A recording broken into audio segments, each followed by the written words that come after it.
पहलवानों के शहर गुजरांवाला में इमरान खान की आज 5वें रोज एंट्री। कप्तान के खिलाड़ियों की इस्तकबाल के लिए भरपूर तैयारियां दिखाई दे रही हैं। पीटीआई के लॉन्ग मार्च से तमाम रास्ते बंद कर दिए गए हैं, जिनसे गुजरने वाले शहरियों को शदीद मुश्किलात का सामना करना पड़ रहा है।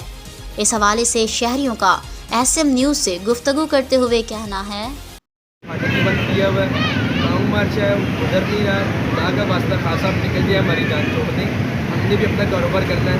3 दिन से दुकानें बंद करके बैठे हुए आपके सामने, फाटक भी बंद है, कारोबार का आगे ही कोई हाल नहीं, और ऊपर से ही लॉन्ग मार्च। खुदा का वास्ता खासा आप यहाँ से निकल जाए, हमारी जान छोड़ दें। 3 दिन हो गए ने आवाम इतने सलील हो रही है। इतने इमरान खान साहब आ रहे हैं महंगाई होर करने वास्ते, इन्हें गरीब आदमी को लुट के खा छड़िया। गरीब आवाम इन्हें जान रोंदी है पई, करना बढ़िया की 3 दिन हो गए ने, ट्रैफिक बहुत जाम हो रही है, लोग जलील हो रहे हैं।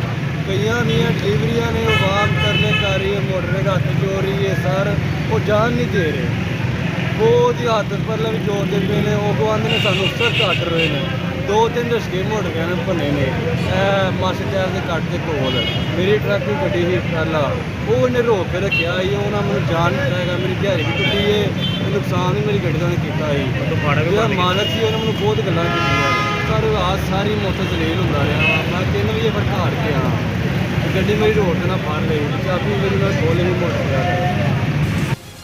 शहरियों का कहना है कि 3 दिन से दुकानें बंद हैं। लॉन्ग मार्च से उनके कारोबार बहुत मुतासिर हुए हैं और आमदोरफ्त में भी शहरियों को मुश्किलात का सामना करना पड़ा है। पुलिस वाले बात नहीं सुनते।